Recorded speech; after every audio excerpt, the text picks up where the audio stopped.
Social Cs میں آپ سب کو خوش آمدید کہتے ہیں۔ ویڈیو شروع کرنے سے پہلے آپ سب لوگوں سے گزارش ہے کہ جن لوگوں نے ہمارا چینل سبسکرائب نہیں کیا، مہربانی کر کے ہمارا چینل پہلے سبسکرائب کر دیں اور اس بیل آئیکن کو پریس کر دیں تاکہ ہر نئی آنے والی ویڈیو آپ کو بر وقت ملتی رہے۔ تو چلتے ہیں ہم اپنی ویڈیو کی طرف۔ گھروں میں موجود بچے بظاہر تو آپ کے ساتھ ہیں، لیکن در حقیقت وہ اغوا ہو چکے ہیں۔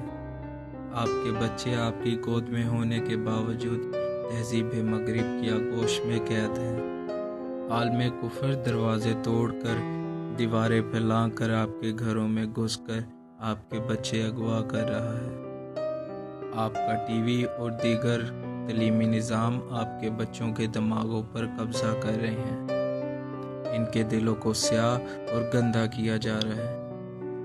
ان کے کان اور آنکھیں حیا سے عاری اور مادر پدر آزاد بنائی جا رہی ہیں، گویا ان کے اعضاء کاٹے جا رہے ہیں۔ اب یہ ایک زندہ لاش کی مانند ہے۔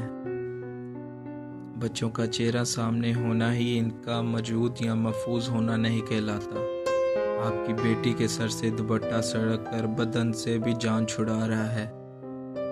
وہ اب یہ بوجھ برداشت نہیں کر پاتی۔ وہ گھر چلانا اور گھر بنانا چھوڑ رہی ہے۔ وہ باہر کی دنیا میں انٹرسٹڈ ہو گئی ہے۔ پھر بچے ہونے کے باوجود مائیں بے اولاد کر دی گئی ہیں اور آج کی بیٹی کل کی ماں بننے کے لائق نہیں چھوڑی جا رہی۔ اسے ذہنی اور جسمانی طور پر بانجھ کیا جا رہا ہے۔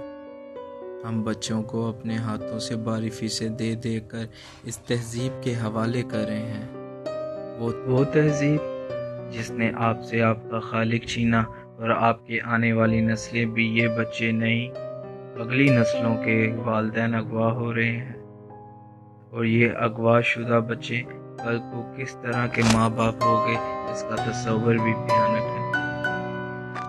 جب ترتیب کا پہلا مدرسہ ماں ہی اڑا دیا جائے، باپ کو بے حیا اور آزاد کر دیا جائے، تو اسے کہتے ہیں کڈنیپنگ، اور یہ ہوتے ہیں اصل مسنگ پرسن، جنہیں اٹھا لیا جائے، جو دوبارہ نظر نہ آئیں اور چند روز بعد جن کی لاشیں ملیں۔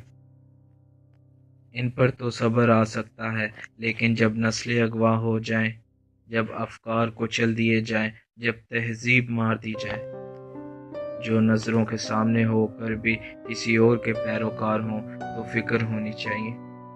یہ فکر ابھی کیجئے اور جان رکھیں کہ جو آپ کے پاس ہیں وہ آپ کے ساتھ نہیں۔ اللہ تعالیٰ آپ کو اور ہمیں ہدایت فرمائے، آمین یا رب العالمین۔ دوستو، چلتے چلتے ہمیشہ کی طرح وہی ایک آخری بات عرض کرتا چلوں کہ اگر کبھی کوئی ویڈیو، کال، واقعہ، کہانی یا تحریر وغیرہ اچھی لگا کرے تو مطالعے کے بعد مزید تھوڑی سی زحمت فرما کر اپنے دوستوں سے بھی شیئر کیجیے اور اپنی فیملی ممبر سے بھی شیئر کیجیے۔ یقین کیجیے اس میں آپ کا بامشکل ایک لمحہ صرف ہوگا، لیکن ہو سکتا ہے اس ایک لمحہ کی اٹھائی ہوئی تکلیف سے آپ کے شیئر کردہ تحریر ہزاروں لوگوں کے لیے سبق آموز ثابت ہو۔